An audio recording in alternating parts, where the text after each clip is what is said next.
নমস্কাৰ ডিডি অসমৰ দ্বাৰা প্ৰচাৰিত অনুষ্ঠান অধ্যাত্ম মুক্তাৱলীৰ অন্য এটি খণ্ডলৈ মই গীতাঞ্জলি নাথে আন্তৰিক স্বাগতম জনাইছো।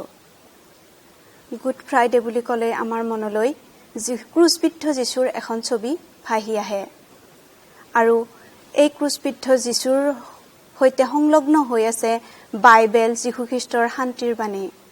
এনে বহু কথা আলোচনা কৰিবলৈ আমি আজি এই অনুষ্ঠানটিৰ গুড ফ্ৰাইডেৰ মাহাত্ম্য নামেৰে এটি খণ্ড আগবঢ়াবলৈ বিচাৰিছো।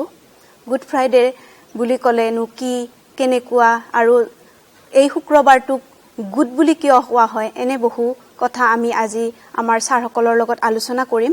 তথাপি এইখিনিতে এটা কথা ক'বই লাগিব যে পৃথিৱীত সময়ে সময়ে ভগৱানে মানুহৰ ৰূপ লয় আৰু পৃথিৱীত শান্তিৰ বাণী বিলাই অত্যাচাৰ অহিয়া আদিবোৰ নাশ কৰিবলৈ চেষ্টা কৰে।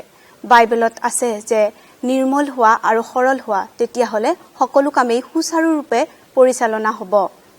আজি এই কথাবোৰ আলোচনা কৰিবলৈ আজি আমাৰ মঞ্চলৈ আমন্ত্ৰণ কৰি আনিছো গুৱাহাটীৰ এগৰাকী অভিজ্ঞ ধৰ্মযাজক ছাৰ পাউডেল হয় পাষ্টাৰ উদয়ৰাজ পাউডেল ছাৰক। ছাৰ আপোনাক আন্তৰিক স্বাগতম জনাইছো। ধন্যবাদ। হয় আৰু আমি লগতে আজিৰ অনুষ্ঠানটোলৈ আমন্ত্ৰণ জনাই আনিছো ডিব্ৰুগড় বিশ্ববিদ্যালয়ৰ ডক্টৰ অঞ্চয় বি বসুমতাৰী ছাৰক। ছাৰ আপোনাক স্বাগতম জনাইছো। নমস্কাৰ। হয় ছাৰ, আজি আমি গুড ফ্ৰাইডে বুলিলে কি, গুড ফ্ৰাইডেনো কিয় পালন কৰা হয়, এই সকলোবোৰ কথা আপোনালোকৰ পৰা জানিব বিচাৰিম। প্ৰথমেই আপোনালোকক ছাৰ পাউডেল ছাৰ আপোনাৰ পৰা জানিব বিচাৰিছো, আমি আলোচনা কৰিম গুড ফ্ৰাইডেনো কি। প্ৰথমে আমাৰ এইটোৱে প্ৰশ্ন মনলৈ আহে, ছাৰ ক'বচোন। ठीक है, मैं हिंदी में बोलूंगा। हाय। गुड फ्राइडे जब हम सुनते हैं तो स्वाभाविक रूप से सभी इंसान के मन में ये सवाल आता है कि यीशु क्रूस पर बलिदान हुए और उसको क्यों गुड फ्राइडे बोल के लोग बोलते हैं। जब हम बाइबल को देखेंगे तो बाइबल में रोमियो नाम का पुस्तक है। ये पुस्तक के 4 अध्याय के उसके 25 वचन में ऐसे लिखा है, वह हमारे अपराधों के लिए पकड़वाया गया और हमें धर्मी ठहराने के लिए जिलाया भी गया। तो प्रभु यीशु मसीह जब इंसानों के द्वारा क्रूस पर बलिदान किया गया तो बाइबल में ऐसे लिखा है कि वो हमारे अपराध के लिए, हमारे पाप के लिए, क्योंकि उसने हमारे पाप अपने ऊपर ले लिए थे और वो पाप की सजा मृत्यु थी, तो उस मृत्यु का दंड भुगतने के लिए उसको क्रूस पर मरना पड़ा। क्योंकि परमेश्वर का जो नियम होता है वो नियम में पाप का सजा मौत होता है और लहू बहाए बिना पापों की क्षमा नहीं होती। तो अगर बाइबल को अगर देखते हैं तो पुराना नियम और नया नियम बोल के 2 नियम हैं। तो पुराने नियम में जब कोई इंसान पाप करता था तो उसको पाप बलि देना पड़ता था, पाप बलि। तो पाप बलि के लिए वो इंसान अपने लिए पाप बलि देने के लिए या तो मेमना लेके आता या बकरा लेके आता, फिर वो अपने हाथ उसके ऊपर रखता, उसके पाप उसके ऊपर चले जाते और वो मेमने का बलिदान करके उस इंसान के पाप की क्षमा प्राप्त होती थी। वो पाप क्षमा पाने का तरीका हुआ करता था। और ये कब तक हुआ, जब तक परमेश्वर ने अपना बेटा यीशु को ये संसार में नहीं भेजा। और वो यीशु जब इस संसार में आया उसने सारे मानव जात का पाप अपने ऊपर लिया। तो बाइबल में यूहन्ना पुस्तक उसके 1 अध्याय उसका 29 वचन में ऐसे लिखा है, ये देखो परमेश्वर का मेमना जो जगत का पाप उठा के लेके जाता है। तो यीशु जब आज से 2000 साल पहले ये दुनिया में आए, उन्होंने जगत का पाप मतलब सारे मानव जात का पाप अपने ऊपर लेके जब वो क्रूस पर मरे तो उस समय में सारे मानव जात के पाप की सजा मृत्यु खत्म हो गई। वो क्रूस का मृत्यु का अर्थ है। तो जिस दिन यीशु क्रूस पर मरे उस दिन को गुड फ्राइडे इसलिए कहा जाता है, वो दिन था जिस दिन सारे मानव जात का पाप का सजा क्रूस पर खत्म हो गया और क्रूस पर से बहाए हुए लहू से मानव जात के पाप धुल गए। तो लिखा है, वह हमारे अपराध के लिए मारा गया, हमें धर्मी ठहराने के लिए वो जिलाया गया। तो हम उसको गुड फ्राइडे क्यों बोलते हैं, क्योंकि हमारे लिए बहुत अच्छा था। हमारे लिए अच्छा क्या था कि हमारे पाप क्षमा हो गए, हमारे पाप धोए गए और हमको धर्मी बना दिया। इसके लिए हम इसको गुड फ्राइडे बोलते हैं। हाँ, भगवान যীশুৱে জন্ম লৈ পাপ বিলাক নাশ কৰিছে, ক্ৰুচত শেষ কৰিছে, এইটোৱে আছিলে ক্ৰুচবিদ্ধটোৰ মানে অৰ্থ। হয় হয় হয়। এতিয়া স্যাৰ আপুনি ডক্টৰ আনসাৰ স্যাৰ আপুনি কব মানে আপোনাৰ পৰা জানিব বিচাৰিছো সেই ক্ৰুজ পীঠটো কেনেকৈ হৈছিল আৰু সেই সময়ত তাতে কেনেকুৱা পৰিবেশ হৈছিল কাৰণ তেখেতটো এগৰাকী ভগৱান আছিল গতিকে সেই সময়টো কেনেকুৱা আছিল কি আছিল আপোনালোক দুই গৰাকীৰ পৰা হয় মই অকনমান কম এনে বাইবেলত আমি যদি Romans 6:23 আমি যদি চাওঁ the wages of sin is death মানে পাপৰ বেছটো মৃত্যু বুলি কোৱা হৈছে যেনেকৈ আমি পইচা ধাৰলৈ ললে আমি ধাৰ দিওঁ তেতিয়া মই পাপ কৰিছো মইহে মৃত্যু হ'ব লাগে কিন্তু মোৰ জায়গাত যীশু খ্ৰীষ্ট ক্ৰুচত মৰি তেওঁ মোক মানে পাপৰ যোনটো পাপৰ কাৰণে মৰিব লাগিছিল মোৰ জায়গাত তেওঁ মৰিলে তো ডেফিনেটলি 2000 বছৰৰ আগত যেতিয়া সেই প্ৰভু যীশু ক্ৰুচত যেতিয়া মৰিছিলে অলপ আগত ছাৰে ক'লে ৰমিঅ 4:25 তেওঁ আমাৰ কাৰণে ক্ৰুচত পাপটো লৈ মৰিলে আৰু তেওঁ জি উঠি আমাক ধাৰ্মিক বনালে সো আমি বাইবেলখনত যদি আমি গভীৰভাৱে আমি যদি অধ্যয়ন কৰি যাওঁ আত্মিকভাৱে আমি যদি চাওঁ সঁচাকৈ সেই সময়তো বহুত মানুহবিলাকে মানে বহুত মানুহবিলাকে যীশুক বিশ্বাস কৰিছিলে যে তেওঁৱে ঈশ্বৰৰ মেৰ পোৱালি যোনে জগতৰ পাপ ল'ব আহিছিলে আৰু সেই সময়ত বহুত মানুহবিলাকে দুখ পাইছিলে কষ্ট পাইছিলে তেওঁ মৰিলে বুলি কিন্তু সেই দিনটো আমাৰ কাৰণে একচুয়ালি ভাল দিন হয় কাৰণে গুড ফ্ৰাইডে বুলি কোৱা হৈছে হেতু দিনক শুভ দিন মহান দিন আৰু কলা দিন বুলি কোৱা হয় গুড ফ্ৰাইডে কিন্তু আলটিমেটলি জগতৰ পাপ সেই দিনা একচুয়ালি ক্ৰুচত শেষ হৈছে ইয়েস সেই কাৰণে আমি হেতু গুড ফ্ৰাইডে বুলি কোৱা হয় তো সঁচাকৈ সেই দিনত যদিও বহুত মানুহবিলাকে দুখৰ আছিল কিন্তু এটো আমাৰ কাৰণে আত্মিকভাৱে বহুত মানে গভীৰভাৱে চালে এটো বহুত আনন্দৰ দিন হয় কাৰণ আমি নিজৰ পাপটো নিজে ধুব নোৱাৰো মুক্ত হৈছো ইয়েস আমি পাপৰ পৰা মুক্ত হোৱাৰ দিন এটো একচুয়ালি হয় হয় হয় এতিয়া স্যাৰ আৰু এই কথাটোৰ লগত আৰু এটা কথা জড়িত হৈ আছে মানে কোৱা হয় বা মনা হয় যে যীশুৱে সেই দিনাখন পাপ বিলাক মানে তেখেতে মৃত্যু ক্ৰুচপীঠ হৈ উঠি তাৰ পিছত পাপবিলাক নাশ কৰি পুনৰ জন্ম লৈছিলে হয় পুনৰুত্থান হয় पुनरुत्थान এই কথাটো স্যার আপনার পৰা জানিব বিচাৰিছো ओके ठीक है तो मैं इब्रानियों की पुस्तक से एक बार पढ़ूंगा इब्रानियों की पुस्तक उसका 10 अध्याय है यहाँ पे इसके बारे में लिखा है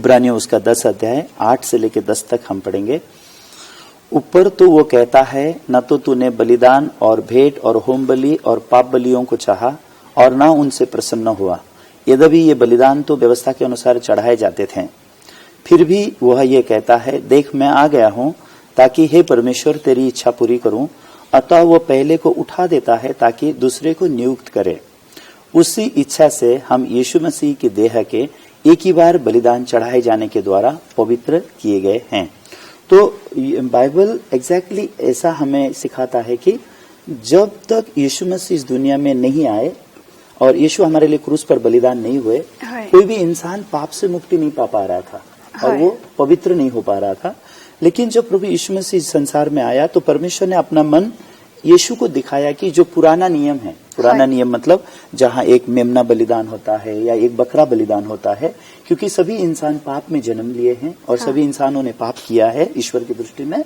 लेकिन वो लोग कैसे पाप से मुक्ति पाना चाहते थे मेमना का बलिदान छोटा बकरा का बलिदान लेकिन उस बलिदान से लोग पवित्र नहीं हो सकते थे लोग पाप से मुक्ति नहीं पा सकते थे स्वर्ग ये पवित्र जगह है लेकिन इंसान पाप लेके स्वर्ग में नहीं जा पा रहा था तो पाप के कारण इंसान को नर्क में जाना पड़ रहा था लेकिन परमेश्वर इंसान को पवित्र करना चाहता था लेकिन मेमना और बकरे के बलिदान से एक पापी इंसान पवित्र नहीं हो पा रहा था इसलिए यीशु यहाँ पे ऐसा कहते हैं बाइबल के इब्रानियों के 10 अध्याय में 8, 9, 10 वचन में ऐसा कहते हैं परमेश्वर आपको बलिदान पसंद नहीं आया क्यों पसंद नहीं आया क्योंकि उसके द्वारा कोई इंसान पवित्र नहीं हो पाया उसके द्वारा कोई स्वर्ग में नहीं आ पाया तो देख मैं आ गया हूँ ताकि तेरी इच्छा पूरी करूं यीशु कहते हैं परमेश्वर मैं इस दुनिया में इसलिए जन्म लिया हूँ ताकि परमेश्वर की इच्छा को मैं पूरी करूं तो बाइबल अगर आप पढ़ेंगे तो परमेश्वर की इच्छा क्या है परमेश्वर की इच्छा है सारे मनुष्य जात पवित्र बन जाए क्योंकि पवित्र बने बिना वो पवित्र स्वर्ग में नहीं जा सकते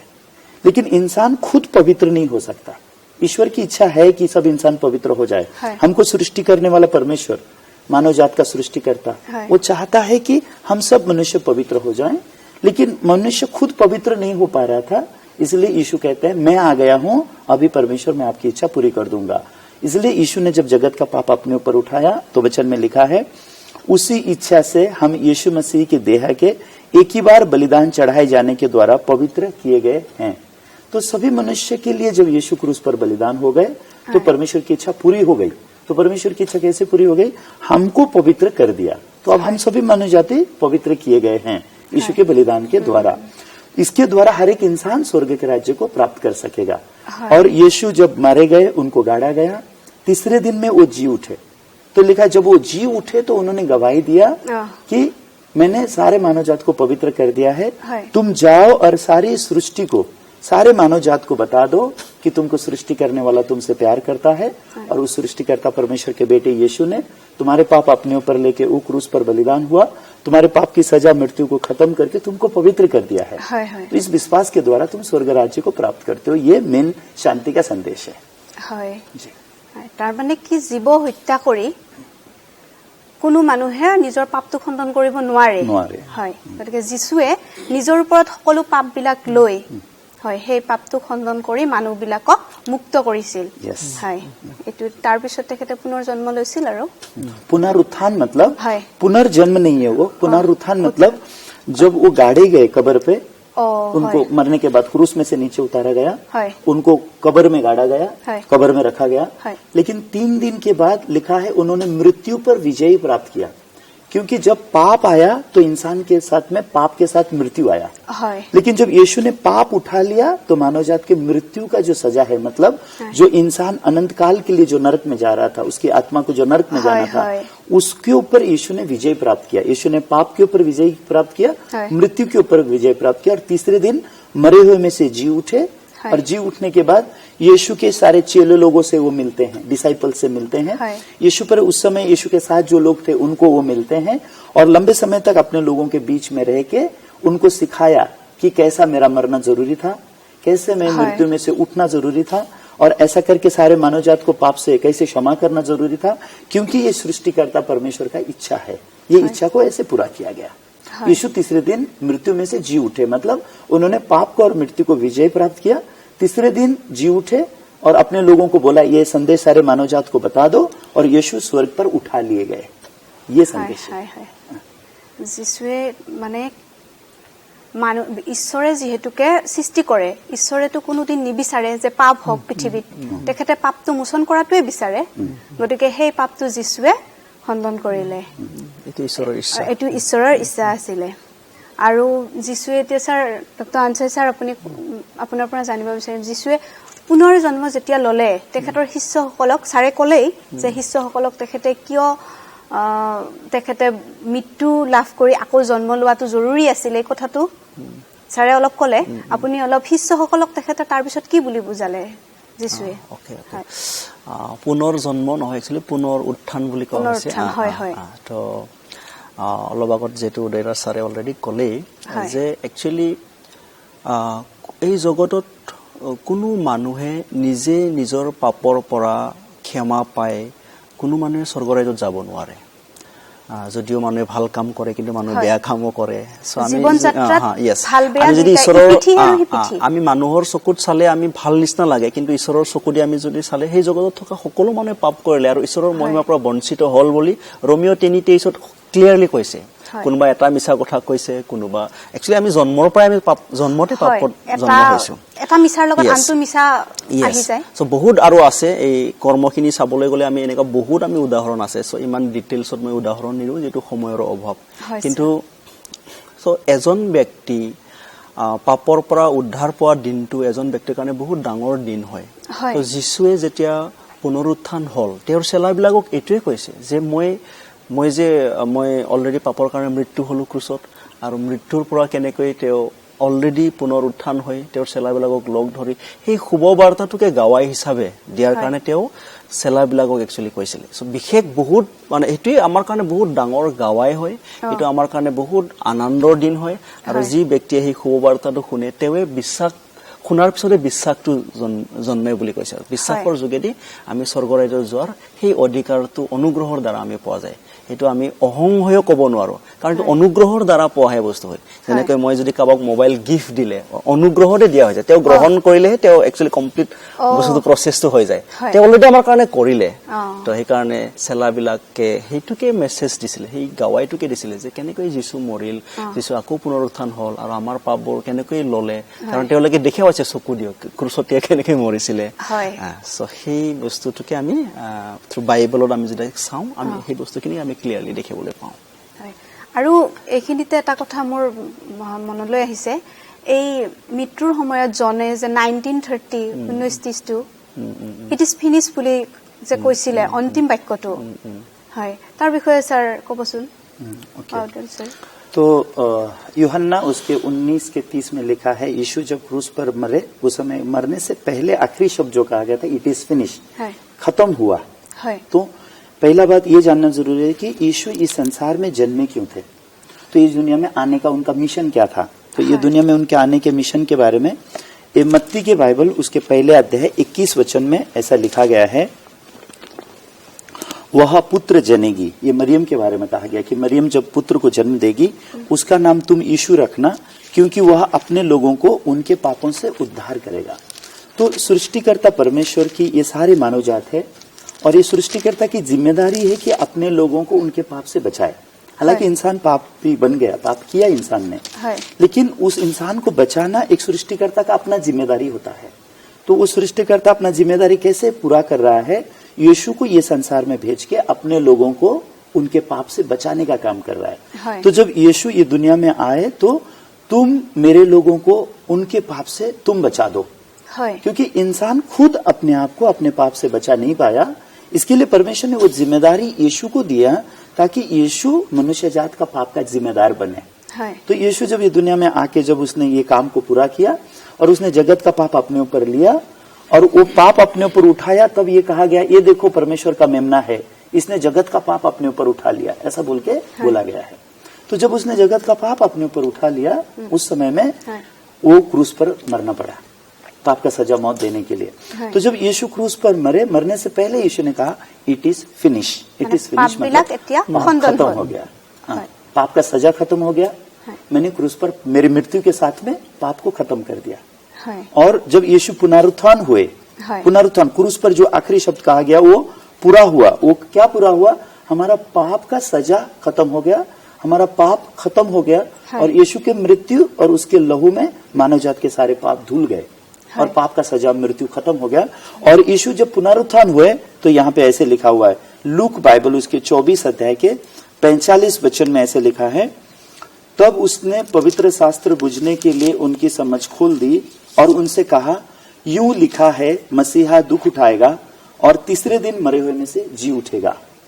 और यरूशलेम से लेकर सब जातियों में मन फिराव का और पापों की क्षमा का प्रचार उसी के नाम से किया जाएगा तो यहाँ पे ऐसा लिखा है कि यीशु जब हमारे लिए क्रूस पर मारा जाएगा तीसरे दिन वो जी उठेगा उसके बाद क्या होगा और उसने कहा यूं लिखा है मसीहा दुख उठाएगा और तीसरे दिन मरे हुए में से जी उठेगा और यरूशलेम से मतलब यीशु जब क्रूस पर बलिदान हुए वो यरूशलेम था यरूशलेम में यीशु को क्रूस पर मारा गया यीशु जब क्रूस पर यरूशलेम में मारे गए वहां यरूशलेम में भी लोगों को समझ में नहीं आता था यीशु परमेश्वर के बेटे हैं क्यों क्रूस पे मरते हैं कुछ लोगों ने ऐसा कहा तुम ईश्वर के बेटे तो नीचे उतर के आओ क्यों क्रूस पे मरते हो कुछ लोगों ने कहा ये अपने आप को मसीहा बोलता है खुद को क्यों नहीं बचाता कुछ लोगों ने क्या कहा सबने कहा लेकिन यीशु का मरना जरूरी था हमारे पाप को क्षमा होने के लिए उसके बाद क्या लिखा है यरूशलेम से लेकर यरूशलेम से स्टार्ट होगा और सब जात में मतलब ये सुसमाचार किसी जाति या धर्म का नहीं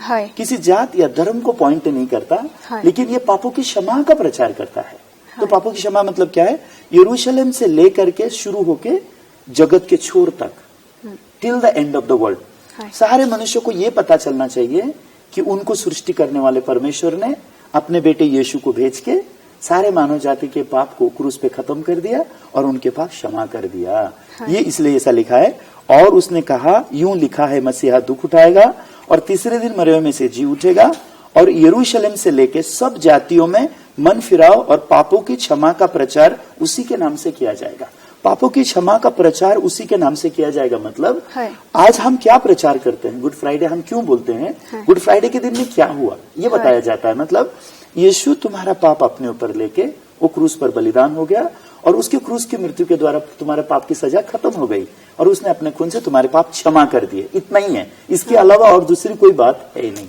गुड फ्राइडे का सही अर्थ इस तरीके से डिलीवर किया जाता है। হয় হয় হয় স্যার, আপুনি এই স্যাৰৰ এই কথাখিনি যেহেতুকে সকলো আমাৰ শ্ৰোতা বা তেওঁলোকে বুজি নাপাবও পাৰে, আপুনি অকণমান মানে ভালকৈ হয় যিমানখিনি ছাৰে ক'ব লাগে অলৰেডি ক'লে, তথাপি যিহেতু হিন্দীত ক'লে হয়।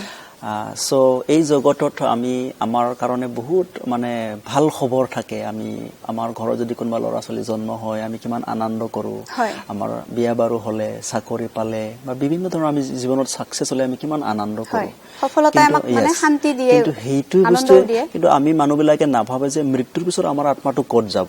যদিও আমি সংসাৰত যেতিয়া জীয়াই থাকো, মানুহ মৰাৰ পিছত আমি স্বৰ্গীয় বুলি লিখি দিওঁ বহুত জেগাত, আৰু কিন্তু আমাৰ আত্মাটো একজেক্টলি ক'ত গৈ আছে সেইটো আমি বহুত সময়ত নাজানো।